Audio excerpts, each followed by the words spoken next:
Bonsoir à tous, bienvenue sur l'œil d'Abras. C'est encore un plaisir et un honneur d'être en votre compagnie. Suite à l'avènement du Covid-19, l'émission Rencontre avait stoppé ces débats, mais nous revenons avec plus de gaieté et de bons thèmes qui pourront captiver votre attention. L'émission Rencontre change de nom pour donner place à Opinion publique, toujours dans le même tempo. On va maintenant attaquer notre sujet du jour. Avec l'avènement des TIC, on a pu constater la naissance des réseaux sociaux. Les réseaux sociaux sont des plateformes d'échange et de rencontres. On peut en citer entre autres Facebook, WhatsApp et Viber. Mais en réalité, quel est l'impact des réseaux sociaux sur nos enfants? Pour en débattre, je suis accompagnée de M. Timité et M. Koné. Je vais commencer par M. Koné. Bonjour messieurs. Bonjour. J'espère que vous allez bien. Merci de votre invitation. Ça va. D'accord. Monsieur Timité, comment allez-vous? Bien, merci. D'accord. Rappelons que notre thème du jour est l'impact des réseaux sociaux sur nos enfants. Alors, monsieur Koné, oui. On va commencer par vous. D'accord. Est-ce que pour vous, un enfant a droit aux réseaux sociaux? Déjà, il faut savoir qu'un réseau social, c'est un site internet qui permet aux internautes de se créer une page personnelle afin de se protéger, de partager, d'échanger des informations, des photos, des vidéos avec leur communauté d'amis et les réseaux. Alors, au regard de tout cela, par rapport à votre question, est-ce qu'un enfant a le droit d'aller sur les réseaux sociaux? Je pense que cela doit être... c'est possible, mais il y a des balises. Il y a des balises dans ce sens que aller sur les réseaux sociaux comporte beaucoup de risques. Oui. Beaucoup de risques pour un enfant qui est... Si on le dit déjà un enfant, ça veut dire qu'il est mineur. Et cela nécessite forcément des responsabilités au niveau des parents. D'accord. On va en revenir. Alors, monsieur Timité, d'accord. Est-ce qu'un enfant a droit aux réseaux sociaux? Bien, déjà, je vais, comme M. Koné, déjà remercier l'œil d'Abras de l'occasion qu'il nous donne de pouvoir notamment donner notre opinion sur la question posée, à savoir l'impact des réseaux sociaux sur nos enfants. Bien, moi, pour ce qui en est par rapport à la question posée, qu'est-ce que j'en pense? Oui, ça a un impact dans la mesure où, déjà, il faut définir... D'abord, j'ai demandé s'ils ont droit. Oui, ils ont droit. J'ai dit oui, ils ont droit. Les enfants ont droit. Pour moi, notamment, s'inscrire voilà, sur les réseaux sociaux. Maintenant, définir les enfants, parce qu'un enfant de 0 à 8 ans est un enfant. Un enfant de 0 à 17 ans aussi est un enfant. Voilà, seulement à partir de 18 ans, on atteint sa majorité, et là, on n'est plus enfant. Bien. Donc, partant de ce fait-là, pour moi, il faut déjà donner plus ou moins, éclairer, donner mon opinion sur quel genre d'enfant, à partir de quel âge, notamment, un enfant a droit, notamment, aux réseaux sociaux. Sinon, pour moi, c'est possible. C'est normal même déjà qu'un enfant puisse notamment s'inscrire sur les réseaux sociaux. D'accord. On va passer à la deuxième question, à savoir l'impact des réseaux sociaux sur nos enfants. Monsieur Timité, on va commencer par vous. D'accord, l'impact, il y a dans toutes, je vais dire dans toutes circonstances, il y a toujours l'effet néfaste et notamment comment on appelle ça, le bon effet ou encore les avantages et les inconvénients d'un système. Et le système que vous nous présentez, notamment les réseaux sociaux, c'est un système qui notamment un couteau à double tranchant dans la mesure où, pour moi, les parents doivent s'impliquer, d'autant plus qu'ils sont responsables des enfants. Parce que là, il s'agit des enfants. Et donc, comme ils sont notamment responsables de leurs enfants, ils doivent notamment éduquer leurs enfants, selon moi, à l'outil, je vais dire informatique, éduquer les enfants notamment à comprendre le système, notamment qui les voit naître, qui les a vus naître, et puis par la suite les voit grandir. Voilà, parce qu'aujourd'hui, les enfants d'aujourd'hui sont appelés comme ça, les enfants natifs des réseaux sociaux. Voilà, l'ère informatique. Voilà, donc des NTIC. Donc partant de ce fait-là, il faut apprendre, il faut éduquer ton enfant notamment à connaître ce système-là. C'est aussi l'éduquer. D'accord. D'accord, monsieur Koné. On va se tourner vers vous. L'impact des réseaux sociaux sur nos enfants. Parlons de l'impact des réseaux sociaux sur les enfants. Les impacts sont énormes. C'est énorme en ce sens que, comme le disait tout à l'heure Timité, il y a le côté positif et le côté négatif. Mais aujourd'hui, au regard de tout ce que nous constatons, on voit que les réseaux sociaux ont beaucoup plus un côté négatif que le bon côté.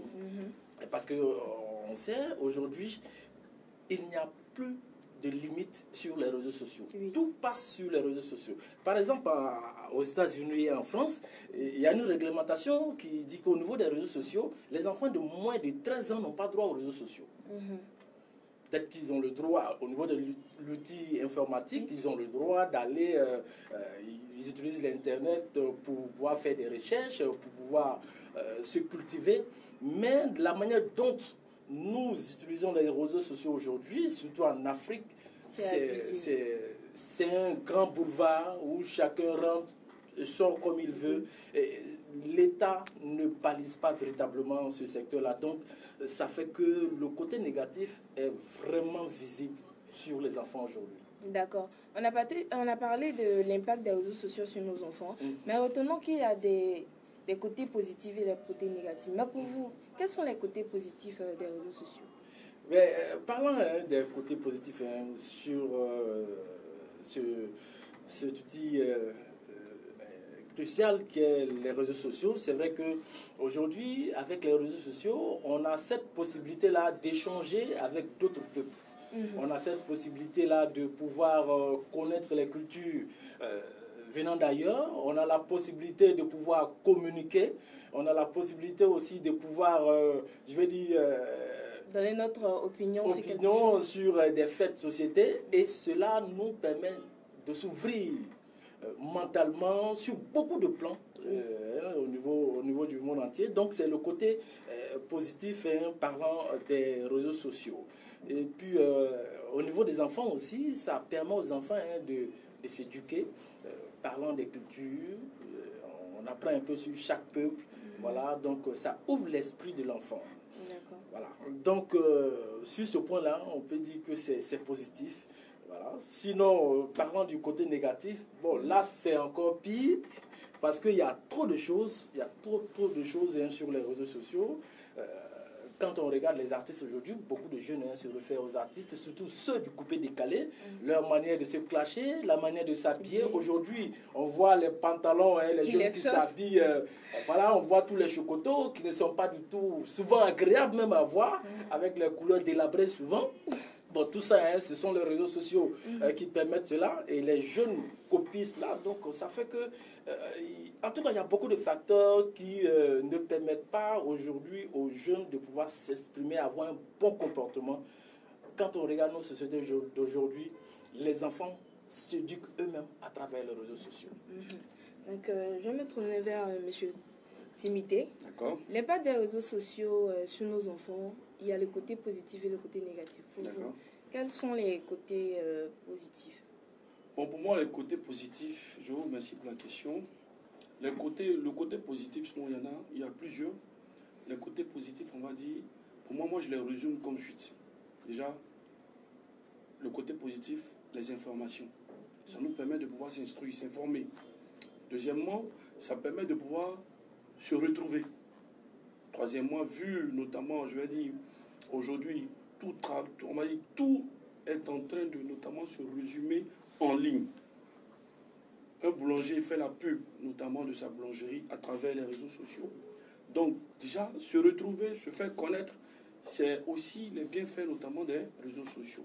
Je prends un exemple, sur WhatsApp, on va dire ça comme ça, ou encore sur Facebook, il y a des familles qui créent des groupes pour pouvoir notamment entretenir le lien familial. Oui. Donc, le côté, pour moi, sur les deux bords, il y a plus d'effets positifs et aussi plus d'effets négatifs. Mais ça dépend là maintenant de l'éducation que le parent va apporter, notamment à son enfant, parce qu'il s'agit des enfants.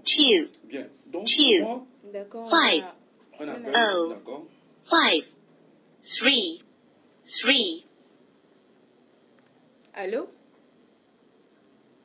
Allô? on l'a perdu. Donc, Voilà, donc je disais comme ça que, voilà, pour moi, ça dépend de l'éducation que les parents peuvent apporter, notamment à leurs enfants. C'est un couteau à double tranchant. Ça dépend de comment tu éduques ton enfant. En fait, chez nous, en Afrique, on a tout fait, on a tout rendu en tabou.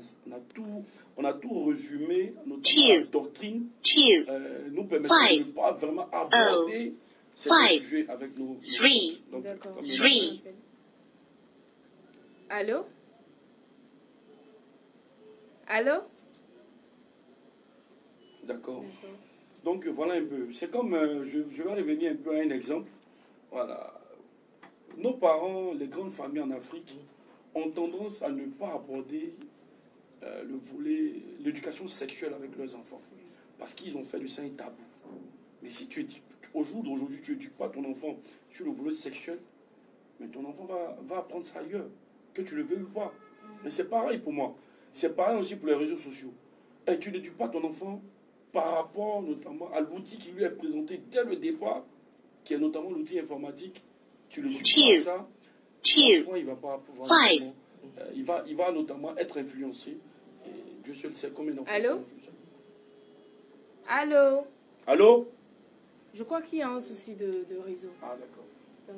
Donc voilà un peu. Donc, pour moi, sur l'effet aussi néfaste, voilà, il y a plein de choses qui se passent. Tout au vert, c'est un nouveau monde. D'accord. Voilà. Je prends un exemple.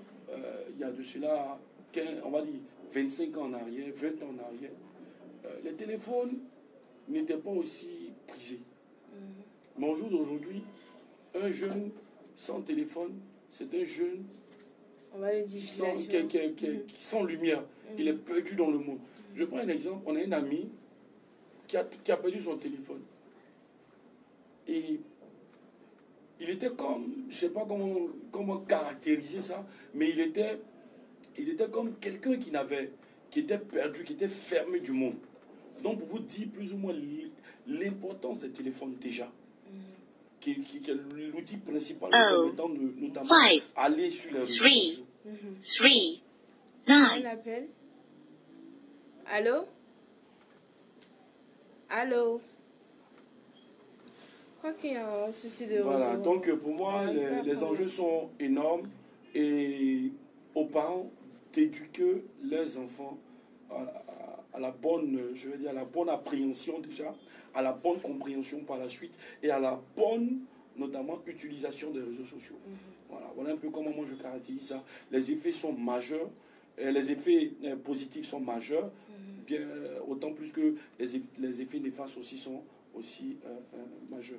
En exemple, on a connu comme ça en France récemment, via les réseaux sociaux, une jeune fille de 16 ans qui s'est donné la mort parce qu'elle avait publié des photos nues d'elle à un soi-disant amoureux via les réseaux sociaux. Et quand il a publié ça, parce qu'il la faisait chanter, à chaque fois elle était tout le temps contrainte de lui envoyer de l'argent, raconter, non seulement ça favorise le mensonge entre les parents et les trucs. En tant que si tu n'éduques pas ton enfant, il va tout le temps te mentir. Voilà. Même les filles les plus, je vais dire, compris, la tranche d'âge compris de 8 à 18 ans, les filles les plus sérieuses. Mais elles ont un Facebook, elles ont un WhatsApp. Qui sait ce qu'elles se disent là-bas? Qui sait ce qu'elles font là-bas? Imaginez-vous un peu. Donc pour moi, il est impérieux de pouvoir notamment éduquer son enfant notamment à la bonne utilisation de Facebook, de WhatsApp et autres. D'accord. Allô? Allô? Allô, je suis à l'émission. Oui. Bonsoir, monsieur. Allô? Allô? Je crois qu'on l'a perdu. Donc, d'après une étude scientifique de tous les mineurs qui sont très actifs sur les réseaux sociaux, il y en a qui sont victimes de mensonges, d'insultes, d'autres qui connaissent des violences verbales ou racistes, ou d'autres blessés par des propos à dimension sexuelle. Cependant, il n'y a que 10% de ces enfants-là qui en parlent à leurs parents. Qu'est-ce que vous pensez de cette analyse? Déjà, cette analyse, elle est vraie. Elle est partie, pourquoi elle est vraie? Parce qu'elle est basée sur, je vais dire, des études. Et donc, ça a permis aujourd'hui, je veux dire, à grande échelle, à partir d'une étude, notamment, me permettent de savoir qu'il y a des enfants qui ont peur de pouvoir s'ouvrir à leurs parents par rapport à ce qu'ils font sur les réseaux. Moi, je caractérise, sinon j'indique un fait. C'est notamment le manque d'éducation. Les parents qui ont démissionné ou qui n'ont pas compris la responsabilité, notamment de pouvoir apporter une éducation, je vais appeler ça entre guillemets, réseauphile, ou encore, je vais dire, éducationnelle via les NTIC. Voilà. Donc, pour moi, c'est favorisé par ce fait-là. Voilà. Qu'est-ce qui favorise ça? C'est notamment ça. Imaginez-vous que moi j'éduque mon enfant, je lui montre les bienfaits et les effets néfastes, notamment de Facebook ou de WhatsApp. Donc, en guillemets, les réseaux sociaux. Mais l'enfant, il ne pourra pas être influencé dehors par ses amis. D'accord, on a un appel. Allô? Allô? Je pense que les anges des réseaux sociaux ne veulent pas que... C'est ça. D'accord, donc voilà un peu. Voilà. Donc pour moi, c'est un peu ça. C'est une étude. Pas peur de parler aux parents. Voilà, c'est pas. Qu'est-ce qui fait que l'enfant a peur d'aborder son parent sur un problème, sur un sujet? C'est parce que son père ou ses parents ne l'ont pas amené à notamment s'exprimer là-dessus. Je prends une petite fille qui a des déboires dehors, en exemple pour amener, je vais dire, les auditeurs à mieux comprendre ce que je dis. Une fille qui a des déboires dehors et à la maison qui est sage. Et on vient dire à son parent à la maison que voilà, ta fille fait ça, tout ton fils fait ça. Mais il est étonné. Mais qu'est-ce qui a amené ça? C'est parce qu'en réalité, il n'a pas abordé ce sujet-là. Il n'a pas amené à son fils à apprendre, comprendre plus. On a un appel. Allô? Allô, bonsoir. Bonsoir, monsieur. Messieurs, dames. Bonsoir, monsieur. Bonsoir. Oui, je suis à l'émission. Oui. De l'œil d'Abrace. Oui. Bon, je voulais parler d'un autre aussi problème. Et je pense que vous avez parlé du téléphone portable. Oui. Je pense que chez les parents, ils achètent des téléphones portables pour leurs enfants. Ça leur sert de GPS. Voilà, ça leur sert de GPS. Ils voient tous les déplacements de l'enfant. Voilà, si l'enfant va à l'école ou bien s'il va ailleurs, ainsi de suite. Beaucoup de parents achètent le téléphone portable à cause de ça. Ah, ok. Qu'est-ce que vous en pensez? D'accord. Merci. Merci beaucoup, Merci monsieur. bien. On allait en venir parce que j'ai une question qui est un peu reliée à ça. Donc, continuez, monsieur Tini. Voilà, donc voilà plus ou moins ce que je peux dire sur la question que vous posez, à savoir notamment le pourcentage en termes d'enfants qui arrivent à dire la vérité de leurs différents déboires ou de l'influence que les réseaux sociaux ont sur eux, hein, qui est estimé à 10%. C'est vrai. D'accord, on a un autre appel. 3. Allô? Allô? Ok, on a Quelques soucis technique. de réseau, voilà. D'accord. Donc voilà un peu quoi. Pour dire que franchement c'est quelque chose de vrai, c'est quelque chose c'est une triste réalité dans la mesure où, bon en fait si on revient un peu en arrière, pour moi il y a un effet majeur qui, vous savez, la population en Afrique ici a selon les estimations, à plus de 53% sont analphabètes. Voilà. Et donc, quelqu'un même qui ne sait pas lire, écrit, qu'est-ce qu'il pourra dire notamment de NTIC? Donc, c'est des effets notamment de l'Occident qui sont en train de faire mal en ce moment à l'Afrique. Pourquoi? Parce qu'on n'a pas été préparé à ça. Nos parents n'ont pas été préparés à ça. Voilà. Dieu seul sait combien de personnes, je vais prendre notre État, l'État du Côte d'Ivoire, combien de personnes, notamment, savent notamment lire et écrire. Combien? Pour pouvoir ensuite savoir que le téléphone, comment utiliser un téléphone. La question posée par le monsieur tout à l'heure, bien vrai qu'on n'a pas eu son nom, mais... Oui, on voulait demander, mais... Voilà. Mais c'est une très belle question. qu'est-ce qu'on en pense? Ça fait partie des effets néfastes du premier outil nous permettant de pouvoir accéder notamment aux réseaux sociaux, notamment le téléphone. Le téléphone, grâce au téléphone aujourd'hui, il y a les parents qui permettent à leurs enfants d'avoir des téléphones, pas pour qu'ils puissent notamment aller sur Internet, mais pour qu'ils puissent notamment les joindre quand ils veulent, au moment où ils veulent. Voilà. Donc, voilà un peu ce que je peux dire par rapport à la question. D'accord, M. Timothée. Bon, M. Koné, qu'est-ce que vous pensez de cette analyse? Bon, moi je ne suis pas trop d'accord avec M. Timothée quand il parle, quand il dit que les parents doivent éduquer les enfants. Oui. Il y a plusieurs facteurs qui rentrent en ligne de compte. Oui. D'accord. Les parents aujourd'hui n'existent plus. Le modèle de parents que nous avions dans le temps n'existe plus aujourd'hui. L'avènement des réseaux sociaux, des portables aujourd'hui, a effacé catégoriquement, totalement même, l'éducation parentale. Ça n'existe plus. On n'a que des parents dans la forme, mais dans le fond, ça ne passe pas. Il y a même une concurrence entre l'éducation à la maison et l'éducation sur les réseaux sociaux. On voit, il y a des enfants, des élèves qui sont très calmes à la maison, comme tu l'as dit, très sages. Mais quand ils arrivent à l'école, c'est les cancres. Oui, ça, et quand on appelle les parents sont stupéfaits. Ils sont étonnés, non, mon enfant ne peut pas faire ça. Et souvent, le professeur même, il est pris à mal par les parents. Mais tu mens sur mon fils n'est pas comme ça, je l'ai bien éduqué. Mais il oublie que l'enfant reçoit une autre éducation qui est beaucoup plus développée que ce que lui donne.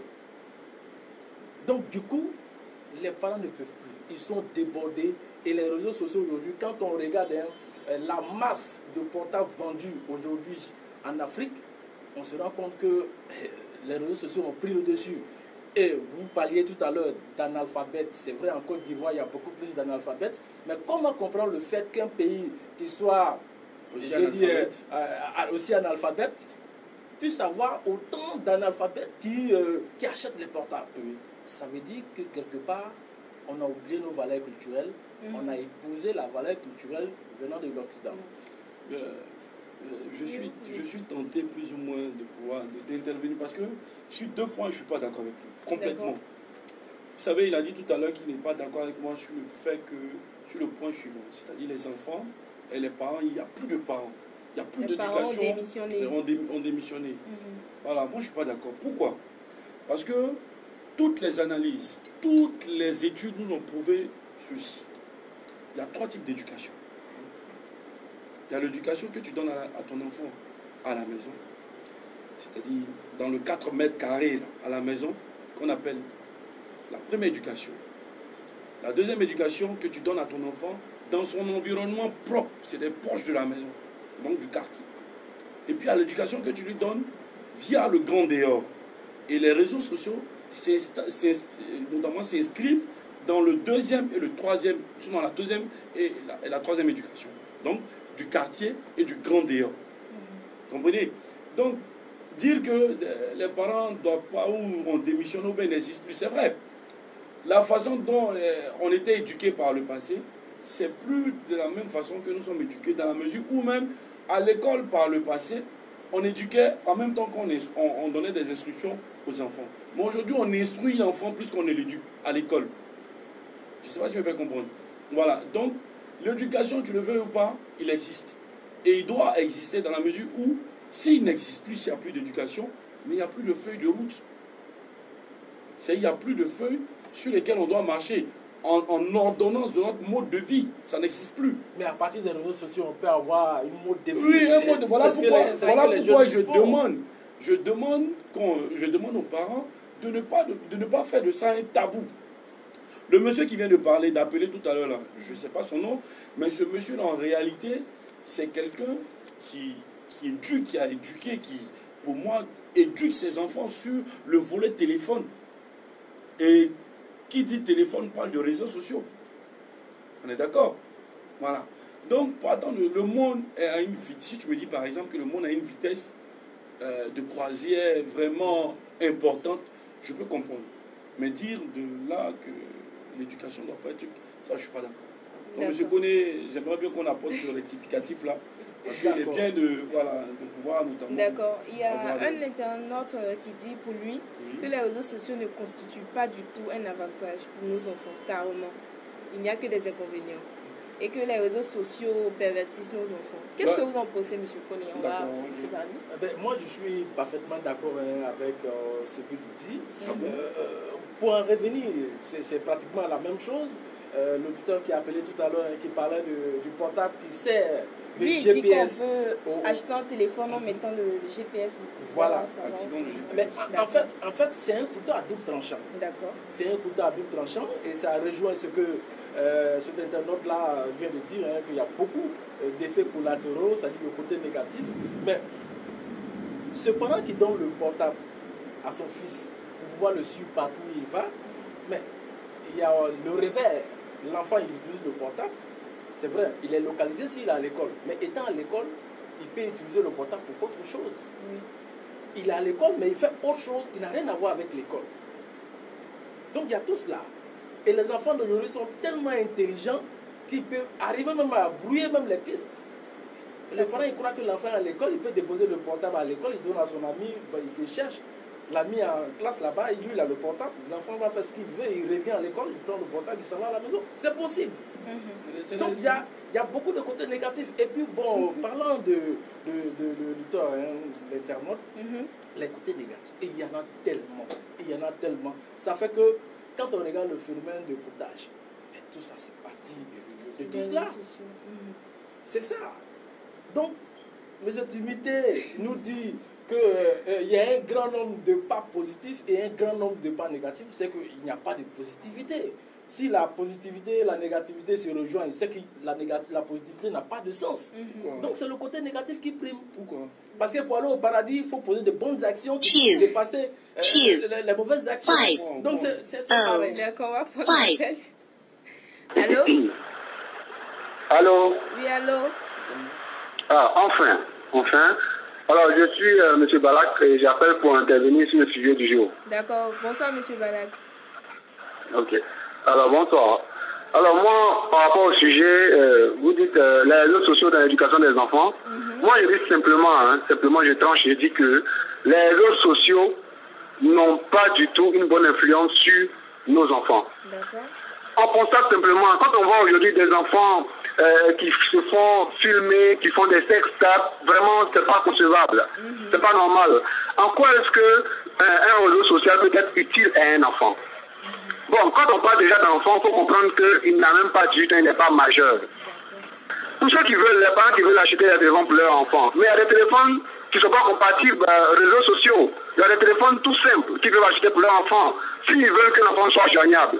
Il y a ce qu'on appelle, qu'on demande les Jomolo, ils peuvent acheter pour leurs enfants. Ils peuvent acheter un téléphone smartphone pour les enfants. Non seulement les enfants ont besoin de connexion, donc pour ça, si vous ne leur donnez pas de l'argent, ils peuvent même aller voler. S'il voit que son camarade qui est au CM2 a un téléphone qui n'en a pas, il peut même devenir microbe pour aller agresser les gens pour chercher un téléphone aussi, en avoir pour lui, pour faire comme son camarade. Et quand ils ont ce téléphone, ils ne sont pas encore assez matures. Ils vont sur tous les sites et ils font vraiment tout ce qui leur traverse l'esprit avec. Le parent n'a pas la possibilité de contrôler le téléphone de l'enfant. Le parent ne sait pas à quel usage l'enfant utilise le téléphone. Et l'enfant, il voit sur la toile tout ce qui n'est pas bon. Monsieur Bala, oui? Voilà, moi c'est Monsieur Timité, mais le parent a la possibilité, je vous informe, de pouvoir avoir un contrôle sur notamment les activités que effectue son enfant via les réseaux sociaux. Peut-être que vous n'avez pas l'information. Non, revenons ici à nos réalités. Nous sommes à Djamena, nous sommes en Côte d'Ivoire. Parce que là, peut-être, ceux dont vous parlez de l'Europe, par exemple. Ici, non. Nos parents, vous-même, faites des statistiques. Nos parents qui sont ici, là, quand ils donnent des téléphones à leurs enfants, combien peuvent contrôler ce que l'enfant fait? Parlons de ce qui est réel, pas de ce qu'on met dans nos fichiers électroniques, on nous dit ce qui est dans le droit. Mais en réalité, les parents, ils n'ont pas de contrôle sur les enfants, ils n'en ont pas. Aujourd'hui, éduquer est devenu difficile parce que le monde lui-même est à la dérive. Maintenant, quand on donne des téléphones aux enfants, on n'arrive pas à les contrôler, c'est difficile. Donc, les enfants, ils font n'importe quoi. Moi, je dis simplement que si je dois donner un téléphone portable à mon enfant qui est mineur, je pourrais lui donner un téléphone Jomolo. Avec ça, il peut faire « Allô, papa, je suis là. Allô, papa, lui, je suis de l'autre côté. » C'est tout. Il répond, il accroche. Mais les smartphones, la connexion Internet, toutes ces choses-là, c'est pas utile vraiment à l'enfant si c'est pas contrôlé. Donc voici un peu ce que je voulais ajouter. D'accord, Ok, merci beaucoup, merci monsieur. bien, monsieur Bala. Donc, Bien, moi, je ne suis pas entièrement d'accord avec monsieur Bala. Ah, monsieur Timité, vous êtes en minorité. Oui, moi, je ne cherche pas des supporters. Voilà, je suis dans une logique. Voilà. Donc, du coup, je ne suis pas d'accord avec monsieur Bala entièrement. Je vais dire dans son propos, et il a dit des vérités. Voilà, il a dit des vérités. Voilà. À Djamé, dans notre Djamé, ici, il y a des parents, ils achètent des téléphones pour leurs enfants sans pour autant, comment on appelle ça, contrôler l'enfant. Voilà, parce qu'ils n'ont pas le temps pour ça. Voilà. Donc, comme je reviens encore à mes propos, je dis, pour moi, tout est question d'éducation. Voilà. Tout est question d'éducation. Ah, je suis un parent, je vais acheter un téléphone pour mon fils ou pour ma fille. Ok. Mais qu'est-ce que je veux que mon fils fasse ou qu'il arrive, entre guillemets, à faire avec son téléphone? Il parle des Djomolo, M. Bala. Il parle des Djomolo. Mais avec les Djomolo, les enfants s'écrivent des textos. oui, ça c'est vrai. Ils s'écrivent des textos. Mais là, au moins, il n'y a pas de vidéo. Oui, il n'y a pas de vidéo. Mais ce qu'ils vont faire après, par la suite, c'est que les textos, notamment, vont provoquer. Mais seul Dieu sait. Voilà. Donc, pour dire qu'on n'est pas dans le jugement. Pour moi, on n'est pas dans le jugement. On est plutôt dans la faisabilité, donc l'action. Pour moi, le parent qui achète un téléphone, qu'il soit Tchombolo, qu'il soit un smartphone, il doit pouvoir notamment, avant d'acheter même, chercher à savoir pourquoi est-ce qu'il doit acheter un téléphone à son enfant. Et une fois que j'achète le téléphone à mon enfant, qu'est-ce que mon enfant doit pouvoir faire avec ce téléphone? Voilà. Donc le monsieur, pour revenir un peu, l'internaute qui dit que pour lui, les réseaux sociaux ne constituent pas d'avantage pour tout. Non, mais c'est faux. Non, mais c'est faux. Je prends un exemple. On a connu le confinement. On connaît actuellement une maladie, donc la COVID-19. Les parents, par rapport au système éducatif que nous avons ici, les parents étaient contraints de mettre leurs enfants devant la télé, devant les téléphones, pour pouvoir notamment suivre les cours en ligne. Les cours en ligne. Mais aujourd'hui, on connaît, le primaire connaît des cours en ligne en Côte d'Ivoire. Mais je te dis, je prends un exemple de pays qui est aussi en Afrique, notamment le Rwanda, Kigali. Les enfants connaissent les cours en ligne depuis le primaire, depuis le CPE. Oui, ils ont des cours. Ils ont des cours, je vais dire des cours journaliers, où ils utilisent notamment, ils apprennent à utiliser depuis le CP1. Le truc. Voilà pourquoi, comment on appelle ça, ils sont vus aujourd'hui comme des pays émergents, Kigali, Rwanda. Voilà. On est pratiquement aujourd'hui avec l'avènement de la politique vue par le président de la République. On est en train d'avoisiner, on est en train de faire des efforts considérables en menant nos enfants à ne pas être étrangers devant un téléphone. Donc pour dire tu veux ou tu veux pas, l'enfant, ton enfant, téléphone, si ce n'est pas à lui, ça sera à son ami. Pour moi, je préfère que mon enfant sache de moi, son père, comment utiliser ce qu'il doit faire avec un téléphone, que quelqu'un d'autre lui inculque ça. Parce que là, c'est encore plus dangereux. D'accord. C'est encore plus dangereux. Donc, monsieur Kony, vu l'appel de monsieur Bala, quel est votre... Mais par rapport à l'appel de M. Bala, moi je trouve qu'il a pleinement raison. Hein. Il a pleinement raison. Un Djomolo suffit pour un enfant. Un Djomolo suffit, comme on le dit, hein, les portables qui ne sont pas Android. C'est juste des messages. Mais M. Timité l'a dit si bien que ils vont commencer par les messages. Mais on ne sait pas ce qu'ils vont faire après. Non, mais justement, avec les Djomolo, on peut pas se filmer, faire des sextapes partout. Oui. Hein, c'est réduit. Oui, les dérives sont réduites par rapport au portable. Non, mais c'est une réalité. Quelqu'un qui a un Djomolo ne peut pas faire une vidéo où on se donne... Mais combien d'enfants, voilà. M. Koné, avec M. Bala, à travers M. Koné, combien d'enfants n'ont pas de smartphone, hein, ou ont des smartphones et qui ne font pas des sextapes? Combien d'enfants? Il y a plein d'enfants à Djamé, notre belle cité, qui ont des smartphones, mais qui ne s'adonnent pas à des photos sexy. Parce que d'abord, ils ont l'éthique. Voilà pourquoi tout est éducationnel. Voilà. Donc, Un enfant ne peut pas se donner, ou ne doit pas se donner une sextape s'il a été notamment bien éduqué.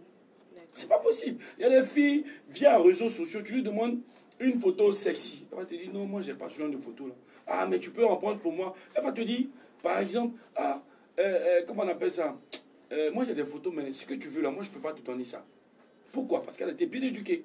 Donc, pour moi, à travers vous, monsieur Bala, les smartphones, ça dépend de l'éducation que j'ai donnée à mon enfant avant utilisation et pendant utilisation. Voilà. Parce que c'est une routine. Ah, je t'ai acheté un téléphone. Ah, faut pas faire ça, faut pas faire ci, faut pas faire ça. Non. En même temps que tu lui donnes le téléphone, tu le suis éducationnellement. Tu le suis. Voilà. Tu le suis. Donc c'est la démission entre guillemets des parents qui fait que des enfants se donnent à des trucs. Bon voilà. Avant ça, est-ce qu'il n'y avait pas de bêtises? Je prends un exemple. Quand on prend le taux de, comment on appelle ça, d'enfants, de filles qui ont connu notamment dans le milieu scolaire les grossesses, ça c'est en train de s'accroître. Les nombres sont en train de grandir. Mais est-ce qu'avant, est-ce que ça a commencé par rapport aux réseaux sociaux? Non. Avant ça, ça existait. Moi, je me rappelle bien, étant au primaire même déjà. Parce qu'on a eu la chance, on n'est pas aussi vieux, mais on a eu la chance notamment d'avoir, étant petit, dans une école catholique, on va taire le nom, notamment des grands frères derrière qui avaient la barbe au CM2. Au CM2, tu es tout petit là, mais lui, il est derrière toi, il a la barbe. Tu es chef de classe, tu peux même pas te permettre de prendre son nom. Et en ce moment-là, il y avait des filles qui portaient les carreaux, notamment qui contractaient grossesse. Je ne te parle de 89, 88 par là. Mais les cas n'étaient pas aussi élevés. Hein, oui, les cas n'étaient pas aussi élevés, mais ça existait déjà. Voilà, donc pour dire que l'évolution, peut-être que le téléphone, dans la mauvaise éducation, a favorisé cela. Mais cela ne veut pas dire que ça n'existait pas. Voilà, donc pour ne pas poser la parole. D'accord, voilà, mais quel est le degré de responsabilité des parents, M. Koné? Ah ben, il est grand, le degré de responsabilité des parents est énorme. Moi, je dirais même que s'il y a des dérives sur les réseaux sociaux, ce sont les parents en premier qui sont les premiers responsables. Parce qu'aujourd'hui, on voit que les parents, comme je le disais, ont du mal à éduquer eux-mêmes leurs propres enfants. Quel est le type d'éducation que le parent lui-même a reçu avant d'inculquer une éducation à son enfant? Il y a ça. Ensuite, l'enfant, lorsqu'il se trouve dehors, il y a l'environnement, comme tu le disais, il y a la mauvaise compagnie. Donc, tu peux recevoir une très bonne éducation, mais la compagnie surtout. Parce qu'il y a des enfants qui écoutent plus leurs amis que leurs parents. Donc, du coup, l'éducation parentale devient caduque. Voilà, mais Allah là, excusez-moi, hein, M. Koné, moi je voulais apporter un équivoque par rapport à ce que vous venez de dire maintenant. C'est-à-dire, un parent, un enfant qui préfère écouter ses amis dehors que son parent à la maison. Ce n'est pas une préférence, hein? Non, c'est l'influence. Non, c'est pas, pour moi, c'est pas l'influence. Non, en fait, c'est le manquement des parents qui favorise cela. Sinon, moi je connais des familles, ils n'ont rien notamment caché à leurs enfants. Des mères qui n'ont jamais rien caché à leurs enfants. Dès le CM2, elle a commencé à préparer ça. Je me rappelle dans une école, je vais dire le nom à Tchamé. Pendant que le maître était en classe, la petite fille, elle a eu ses règles pour la première fois. Et elle sort en courant. Le maître essaie de l'interpeller. Ah, mais tu vas où? Elle court et il y a des gouttes de sang qui tombent. Excusez-moi, hein? Il y a des gouttes de sang qui tombent. L'enfant, la petite fille a affolé, je suis blessé, je suis blessé. C'est la maîtresse de jardin qui va l'attraper, qui va l'emmener à comprendre que ça, c'est normal. Mais pourquoi c'est la maîtresse de jardin qui lui dit ça? Pourquoi sa mère à la maison ne lui a pas préparé à ça? Et il peut t'arriver un jour où tu vas avoir des écoulements de sang. Ça, là, il ne faut pas avoir peur, il faut comme ça, il faut comme ci, il faut comme ça. D'abord, il faut reconnaître un fait. Monsieur Koné, pour moi, Dieu merci, je suis un peu dans l'éducation. Les parents ont démissionné. Nous, parents, on a démissionné. Voilà, on a démissionné d'un fait. Un enfant est éduqué, c'est de la cuillère. Comment tenir une cuillère jusqu'à ce qu'il puisse aller notamment se reposer. D'accord. Un parent est tenu de pouvoir le faire, de pouvoir montrer à son fils la meilleure façon de le faire. Comme vous avez dit tout à l'heure, combien de parents ont reçu une bonne éducation et puis tout. Non, toujours est-il qu'il y a un mode de vie. l'éducation, c'est quoi? C'est donner un mode de vie à mon enfant. Pour qu'il ne soit pas notamment étranger une fois majeur à certains faits. D'accord. Voilà. Mais doit-on interdire le téléphone portable pour une bonne éducation? Non. Pourquoi, monsieur? Non, moi je dis non complète, carrément. Non. Parce que tu veux ou tu ne veux pas, l'enfant il sera amené. C'est un joyau. Le téléphone fait partie des joyaux. Et tout enfant aime avoir des joyaux. Preuve en est, lorsqu'un enfant a 1 an de plus, qu'est-ce qu'il aime, qu'est-ce qu'il apprécie le plus? Qu'on lui fasse des cadeaux. Les cadeaux sont des joyaux. Ça fait partie de l'embellissement de notre vie. Donc pour moi, tu ne peux pas interdire. Hein. Au contraire, amène-le à pouvoir manipuler ce qui sera notamment son outil de demain. Je prends un exemple, il y a des gens qui ne peuvent pas s'en passer aujourd'hui. Étant grand homme d'affaires, patron de société, directeur de société, nos enfants ne vont pas être comme nous. Ils seront plus que nous. Tu le veux, tu ne le veux pas, ils seront plus que nous. Pourquoi le contraindre dans un premier temps? Mais, en tant pour moi, comme M. Bala a eu à le dire, je préfère acheter un Jomolo. Lui, il n'a pas dit, M. Bala n'a pas dit, je ne préfère pas acheter un téléphone pour mon enfant. Je ne coupe pas mon enfant de téléphone. Mais je préfère lui acheter un Jomolo. C'est une préférence. Mais toujours est-il que dans sa préférence, il octroie quoi? Un téléphone. Voilà. Donc pour moi, au lieu de refuser notamment à ton enfant de pouvoir avoir un téléphone, donne-lui un téléphone et éduque-le à pouvoir notamment utiliser le téléphone, tout en lui présentant les dangers, les effets néfastes et les effets positifs du téléphone. D'accord. Bien. Monsieur Koné? Alors, par rapport à tout ce que tu m'étais dit, hein, bon, quelque part, je peux lui concéder un pan un peu de ce qu'il a dit. Ouais, mais en réalité, quand il dit que les réseaux sociaux contribuent à l'éducation des enfants, nous, à notre temps, on n'a pas reçu de portable. Hein. Oui. Mais on a été bien élevés, on a été bien éduqués. Par exemple, on a été très bien chicotés en classe. Oui. Contrairement aujourd'hui où on ne frappe pas l'enfant, c'est interdit. Mais plus on ne frappe pas l'enfant, plus les enfants sont, beaucoup plus à l'aise. Ils ont des smartphones et les portables de dernière génération. Mais on se rend compte qu'il y a beaucoup de perditions. Donc comment est-ce que vous pouvez comprendre cela? Oui, mais moi j'explique ça pour un fait. Hein. C'est là le monde est à grande vitesse. J'ai dit ça dans mon propos liminaire. Le monde est à grande vitesse.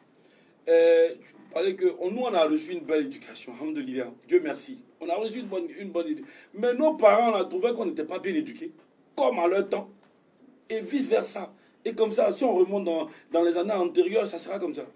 La génération d'aujourd'hui n'est pas bien éduquée. Ok, celle qui va se lever là va trouver que celle qui va venir par la suite d'eux ne sera pas aussi bien éduquée. Donc, je prends un exemple. Avant, pour avoir un taxi où on parlait à Técoupé, mais on trouvait que c'était du luxe. Moi, aujourd'hui, tu quittes dans ton Adjamé, devant la mosquée, tu prends 100 francs, on te dit que tu es moisi. Sinon, tu pourrais t'acheter une voiture, ou bien même un taxi qu'on t'a pour aller à Técoupé 500. Voilà. Donc, le monde est en train d'évoluer. Voilà. Pour moi, l'éducation qu'on peut donner à son enfant vis-à-vis des réseaux sociaux, c'est de lui acheter un téléphone. De ne pas le priver de ça. Si tu as à la condition où tu as la possibilité, tu lui achètes. Mais déjà, dans un premier temps, prépare-le moralement. Avant que l'influence étrangère puisse notamment le dérouter. Parce que c'est ça le danger. C'est l'influence étrangère. Ah, moi, je ne veux pas que mon enfant soit comme ça. Mais comme je ne veux pas que mon enfant soit comme ça, je m'y dispose. Et puis, je confie par la suite. D'accord. Voilà. Mais y a-t-il un âge pour avoir un téléphone, monsieur Koné? Oui, bien évidemment. On ne va pas donner un smartphone à un enfant de 8 ans. Quand même si on est multimilliardaire, on ne peut pas se permettre d'offrir un smartphone à un enfant de 8 ans, de 7 ans, de 10 ans même. Donc, je vois que c'est un peu dangereux que de le faire. Moi, j'aurais souhaité qu'on puisse donner au moins des tablettes éducatives à l'enfant pour permettre à l'enfant de développer son cerveau afin de pouvoir briller en classe. Mais quand on lui donne déjà un smartphone, il y a l'orientation qui change. L'enfant, en découvrant d'autres choses sur ce smartphone-là, au lieu que ça devienne quelque chose qui puisse lui rendre service, au contraire, ça le détruit. Donc, du coup, quand l'enfant n'est pas encore mûr, moi, je ne pense pas qu'il faudrait lui donner un portable. 18 ans, c'est bon. Mais en dessous de 18 ans, moi, je trouve que c'est encore trop tôt parce que ça gâte vite l'enfant. Et on voit aujourd'hui des enfants qui sont chauds pour chercher de l'argent, ils veulent devenir des millionnaires, qui vont faire des sacrifices. Il y en a même qui sacrifient leurs propres parents pour de l'argent. Et tout cela, c'est parti où? C'est sur les réseaux sociaux qu'ils voient tout ça, parce qu'ils ont un smartphone.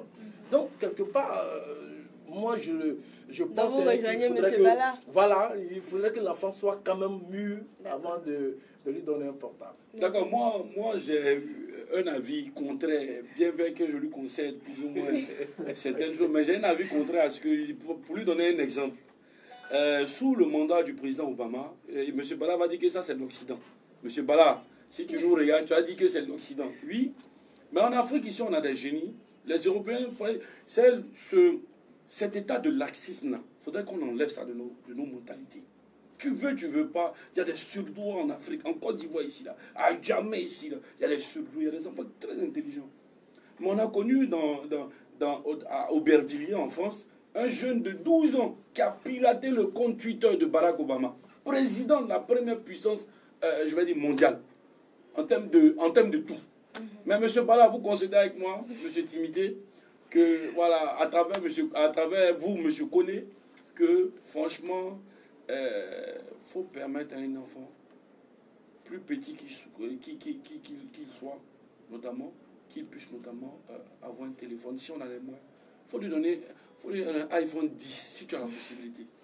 Voilà, mais montre-lui, tout en l'éduquant, montre-lui les bienfaits et les effets néfastes. D'accord. C'est mon point de vue et je m'en tiens. D'accord. Merci. Merci, M. Timité. Merci, M. Koné. Merci de nous avoir suivis. On se donne rendez-vous pour le samedi prochain. D'ici là, portez-vous bien. Merci bien.